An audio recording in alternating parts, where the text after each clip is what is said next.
Assalamualaikum warahmatullahi wabarakatuh. Waalaikumsalam. Sahabat-sahabat yang dicintai Allah Subhanahu wa Ta'ala, kembali lagi dengan saya sebagai pembawa amanah, tentunya di channel kesayangan kita semua, yaitu Hamlab Channel. Di kesempatan kali ini saya akan membahas tentang tanda-tanda kemunculan Imam Mahdi yang sedang terjadi saat ini. Tentunya saya ditemani oleh teman saya, yaitu Mas Bagas Galih Bagas Riyadi. Iya, Dia adalah seorang konten kreator, YouTuber juga. Dia sering sekali membawa dan membahas tentang Satria Piningit, Imam Ratu Adil, dan Imam Mahdi. ya Dan sejarah-sejarah Nusantara seperti Majapahit, Singosari, Kediri, terus Pajajaran. Membahas juga kitab-kitab dari Kisah Tanah Jawa, Babat Tanah Jawa, terus Babat Centini, Lontar Siliwangi, dan kitab-kitab yang lain. Pokoknya kitab Jawa kuno. Oke, jadi Fokusnya di Nusantara pokoknya. Oke. Jadi buat kalian yang masih penasaran tentang siapa itu Galih Bagas Riyadi, silakan berkunjung ke channelnya. Oke, langsung saja begini Mas Galih. Iya Mas. Pembahasan kita tentang fenomena terjadinya kan belakangan ini, khususnya di Indonesia, sangat sering terjadi gempa bumi, Iya, bencana alam. bencana alam, tanah longsor, gunung meletus, dan banyak sekali Ya. yang mencocok logikan Betul. tentang munculnya Imam Mahdi. Jadi seperti yang pernah disabdakan oleh Nabi Muhammad SAW, Hadis berarti ya. ya kurang lebih seperti ini. Sebelum munculnya Imam Mahdi akan banyak tahun-tahun gempa. Nah, belum lama ini terjadi gempa terus Mas, khususnya di Indonesia Mas ya. Jawa Barat ya tepatnya. Ya. Ya. Jawa Barat nggak tahu ini lagi ada apa ya. Lalu apakah benar itu adalah salah satu tanda-tanda di akhir zaman dan tanda-tanda munculnya Imam Mahdi? Jadi saya ingin menanyakan opini Mas Galih Ya. dan opini teman-teman semua. Jadi buat semua teman-teman yang menonton video ini, yang memiliki opini atau pandangan tentang hal yang kita bahas, silakan komen di kolom komentar. Iya. Jadi gimana Mas Galih? Iya, Assalamualaikum warahmatullahi wabarakatuh dulu. Waalaikumsalam. Salam kenal dan selamat datang di channel Hamlab ya. Mungkin para penonton asing sekali terhadap saya karena mungkin tidak banyak ya saya muncul di channel ini juga ya. Ya. Kalau Mas Ilham kan beberapa kali muncul di channel saya. Terima kasih untuk collab-nya. Dan pada kesempatan kali ini saya berkesempatan untuk muncul di channelnya Mas Ilham. Terima kasih dan saya ucapkan selamat datang juga mampir-mampir ke channel saya. Jadi begini Mas, kalau menurut saya kita soroti dulu. Kebetulan kemarin saya juga membahas hal serupa mengenai bencana alam yang terjadi yang disangkut-sangkutkan, yang dicocok logikan dengan kemunculan Imam Mahdi. Bentar Mas, saya potong, mohon Ya. maaf. Jadi saya garis bawahi dulu bahwa ini semua hanyalah opini dan tanggapan dari kita pribadi. Iya, betul. Jadi apabila kalian semua memiliki pandangan yang berbeda, itu pun tidak masalah. Ya. Perbedaan bukan suatu hal yang jelek. Ya, betul. Jadi kita harus menghargai suatu perbedaan, kita diskusi bersama untuk mencari kebenaran yang sejati. Oke, silakan dilanjut. Iya Mas. Jadi kalau menurut saya ini kan kita kan juga cuma menyampaikan pendapat kita. Iya kan, pendapat kita. Kita menanggapi hal tersebut itu bagaimana. Jadi kalau para penonton mungkin tidak setuju dengan pendapat kita ya tidak apa-apa. Ya. Karena kita kan tidak mencari yang sependapat. Ya. Kita kan cuma mengutarakan pendapat. Ya. Dan yang salah itu memang mungkin ya beberapa komentar nanti itu menyalahkan kita, kamu sesat dan segala macam itu loh. Di situ. Itu juga banyak yang muncul di komentar saya juga Mas. Mungkin nanti juga muncul di sini juga. Oh tidak, penonton saya itu penonton yang semak. Iya, alhamdulillah ya, semoga memang seperti itu ya. tolong buktikan kecerdasan kalian melalui komentar yang nanti bisa kita bagikan mungkin ya. Ya. Kita bacakan untuk tanggapi komentar-komentarnya ya. Ya. Jadi kembali lagi ke topik utama ketika kita membahas mengenai cocok logi antara gempa yang terjadi di Indonesia dengan kemunculan Imam Mahdi yang akan muncul di Mekah. Kalau menurut saya Mas ya, kalau Imam Mahdi itu kan dikatakan ada tahun-tahun yang nanti itu terjadi gempa bumi. Cuman yang perlu di garis bawahi di sini kan Nabi kita, Nabi Muhammad itu kan tidak mengatakan di mananya yang terjadi gempa. Ya. Ketika kita berbicara Imam Mahdi itu bukan hanya milik Nusantara, bukan hanya milik Indonesia, tapi milik semua umat Muslim yang ada di dunia. Kan begitu.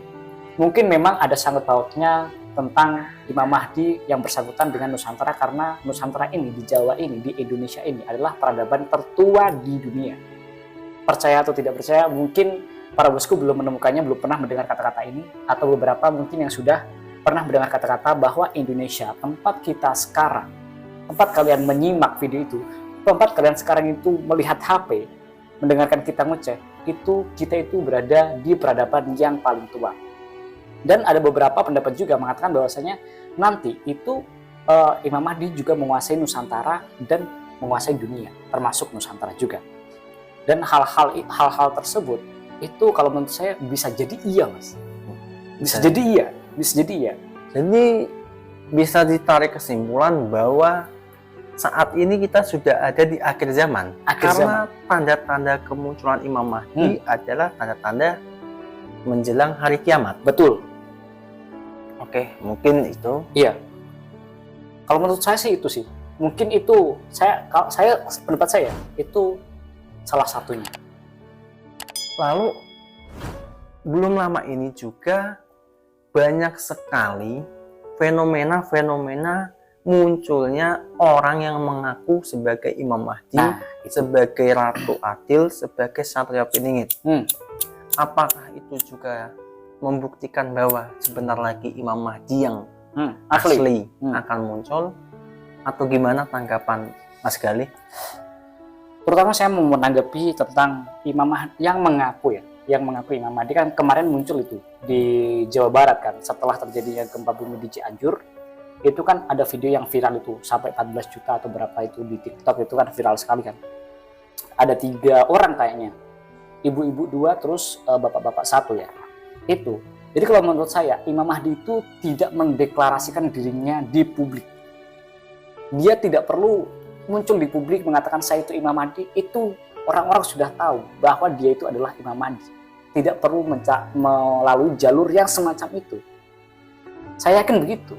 Tidak harus melalui sosial media begitu. Dan secara kita kan Imam Mahdi itu kan penguasa dunia, Mas. Pandangan saya mengenai Imam Mahdi itu adalah orang yang cerdas. Orang yang memperhatikan semua hal, termasuk apabila nanti dia ingin muncul di publik, itu pasti dengan cara yang spektakuler dan sangat hebat, Mas. Jadi tidak dengan cara yang seperti kemarin itu. Dan apabila dia mengaku, itu semakin saya tidak percaya, karena dia tidak mengaku. Dia diakui dan dia tidak mengaku. Di garis bawah di situ.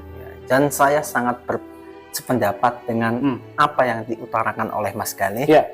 Karena menurut hadis Nabi SAW, bahwa Imam Mahdi itu sebenarnya waktu akan dibaiat dia menolak. Ya mungkin teman-teman sudah tahu tentang hadis itu. Saya kurang hafal tentang hadisnya. Hadisnya, tapi intinya Imam Mahdi pun menolak karena dia merasa tidak pantas. Dan dalam suatu malam dia diislah oleh Allah dalam waktu 1 malam ya. Itu. Ya benar. Lalu dia memiliki ilmu tentang kepemimpinan. Betul. Tentang semuanya, Mas. Menyeluruh. Dan dia layak menjadi seorang pemimpin di akhir zaman. Betul. Jadi sejalan apa dengan yang Mas Galih sampaikan. Jadi kalau menurut saya begitu ya, Mas ya. Selagi itu kok mengumumkan bahwa dirinya Imam Mahdi, itu pasti bukan Imam Mahdi. Siapapun itu. Jadi kalau ada yang mengaku, itu pasti bukan. Karena Imam Mahdi itu dia tidak akan mengakui dirinya sebagai Imam Mahdi. Yang mengakui ya umat-umatnya. Orang-orang tersebut orang-orang yang memang saleh ya, memiliki kesucian yang memang di rata-rata atas lah pokoknya. Dia yang pokoknya bukan orang-orang yang sembarangan begitu loh.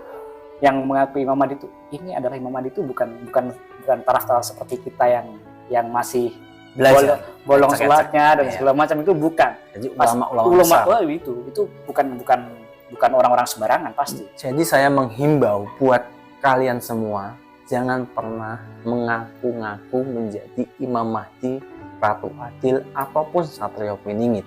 Karena itu tidak ada keuntungannya, malah bisa-bisa orang yang mengaku sebagai Imam Mahdi akan ditangkap oleh polisi.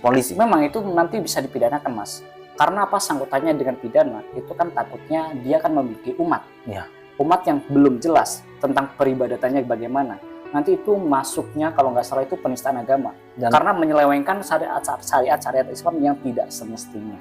Itu nanti di situ pasti MUI langsung turun tangan untuk langsung, kenapa kamu mengaku Imam Mahdi dan segala macam, itu sangkutannya langsung MUI turun langsung. Apabila sudah menyeleweng Islam, itu takutnya kan menyesatkan umat-umat Islam di Indonesia. Itu yang ditakutkan nanti. Makanya itu diamankan dan tidak boleh lagi muncul di luar begitu. Jadi nanti sangkutannya bisa pidana loh, Bos. Hati-hati kalau para penonton itu mengaku sebagai Imam Mahdi. Mungkin bisa aman kalau para penonton mengaku Ratu Adil. Itu tidak ada. Ratu Adil hanya milik Nusantara. Tetapi kalau mengaku Imam Mahdi milik semua umat muslim, itu berbahaya. Jangan. Saya sarankan jangan lakukan hal tersebut. Karena begini juga, semakin kamu mengakui diri kamu sebagai Imam Mahdi, itu semakin orang tidak percaya bahwa kamu itu Imam Mahdi. Begitu. Itu jelas. Itu kalau menurut saya. Ya. Dan Nabi sudah memberi ciri-ciri tentang Imam Mahdi. Salah satunya adalah Imam Mahdi itu adalah Ahlul Bait, atau bahasa gamelannya dia adalah Habaib. Keturunan Nabi secara langsung. Ya. Jadi kalau kalian bukan Habaib, lalu kalian mengaku Imam Mahdi, tentu tidak akan dipercayai. Karena begini juga, Mas. Kita kan berarti kan silsilah keturunan ya. Ya. Kalau Habaib itu sanadnya jelas, tertulis, tidak ada yang terlewat. Itu sanadnya tertulis. Jadi kalau memang keluar dari sanad tersebut, itu pasti bukan. Karena kalau istimewanya Nabi Muhammad itu ya, itu sangat jelas dari cucu-cucunya ke bawah itu semua tertulis jelas. Jadi para penonton, para semua itu yang mengaku sebagai Imam Mahdi itu kalau memang keluar di jalur Habaib itu pasti bukan, fix. Karena silsilah Nabi tak akan terputus. Tidak akan terputus. Itu keistimewaan Nabi kita. Lalu gini, Mas, banyak juga orang yang mencocok logikan itu kejadian di negeri Arab, Mas. Negeri Arab yang tandus, gurun pasir, terjadi fenomena alam yang sangat tidak masuk akal, yaitu turunnya salju. Itu juga pernah viral, itu juga saya juga pernah menyimak itu juga. Menurut Mas Gali, apakah itu juga termasuk tanda-tanda kemunculan Imam Mahdi? Kalau menurut saya itu jelas ya, Mas, karena memang Allah ini memberikan sebuah petunjuk itu memang tidak main-main ya. Kelasnya itu satu negara yang memang gurun pasir bisa menjadi salju. Bayangkan. Itu kalau cocok logi tersebut saya masuk akal sih. Tapi itu sudah terjadi beberapa tahun yang lalu juga, Mas. Tapi sampai saat ini sang Imam Mahdi belum muncul juga. Nah, itu kalau menurut saya mungkin saja ya, Mas ya. Karena kan kita juga tidak tahu ya, Mas ya. Sang Imam Mahdi ini sudah turun atau belum, itu kan yang menjadi perdebatan satu dunia itu kan itu, Mas ya. Muncul atau belum. Mungkin saja sudah muncul dan beliau itu menyebarkan ajaran Islam itu secara sembunyi-sembunyi, begitu kan bisa saja. Hanya orang-orang tertentu yang memang tingkat kewaliannya itu tinggi. Ya, wali-wali Allah mungkin kan sudah diberi petunjuk oleh Allah, Imam Mahdi sudah turun. Tapi tidak dimunculkan di negerimu contohnya. Dia masih aku simpan di tanah Arab atau bagaimana begitu. Tapi dia sudah muncul, persiapkan dirimu. Begitu. Mungkin itu masih mungkin ya. Pendapat saya. Begitu. Oke. Mungkin sampai di sini dulu. Boleh. Cukup. Jadi kesimpulannya gini, Mas Gali. Tidak ada yang tahu kapan tepatnya Imam Mahdi akan muncul. Iya. Tapi Allah Subhanahu wa Ta'ala melalui Rasulnya telah memberikan tanda-tandanya. Betul. Kita sebagai umat Muslim khususnya, kita harus mempersiapkan diri. Betul. Apalagi kita para generasi muda, Betul. kita harus mempersiapkan diri untuk menyambut kedatangan Imam Mahdi. Ya. Karena takutnya nanti kita akan kejebak tipu daya Dajjal. Betul. Dajjal kita sangka sebagai Imam Mahdi, Imam Mahdi kita sangka sebagai Dajjal. Ya. Wallahualam bishawab. Iya. Kita semua saling belajar. Kita mempersiapkan lah, memperbaiki diri, memperbaiki iman. Apabila ada kurang itu dari kita semua, Betul. apa ada lebihnya itu dari Allah. Ya. Terima kasih sudah menonton. Jangan lupa klik, komen, dan subscribe. Ya. Klik, komen, dan subscribe. Subscribe dan komen pokoknya. Oh ya. Terima kasih. Jangan lupa juga main ke channel saya. Silahkan simak-simak video yang sudah saya bahas mengenai sejarah Ratu Adil dan Satria Piningit. Perbedaan Imam Mahdi juga saya membahas di situ. Jadi nanti mungkin Mas Ilham akan muncul juga di channel saya, mungkin ya. Kalau waktunya ada Mas ya. Ya, siap. Kita akan kolaborasi lagi tapi di channel saya, begitu ya para penonton. Silakan ditutup. Salam. Ya sudah, cukup sekian dari kami. Apabila ada salah kata, mohon dimaafkan para penonton semua. Itu khilaf kita, bukan maksud kita untuk salah, begitu tidak. Jadi mohon dimaafkan. Saya Gali Bagas dan Saya Irham Maulana. undur diri. Wassalamualaikum warahmatullahi wabarakatuh.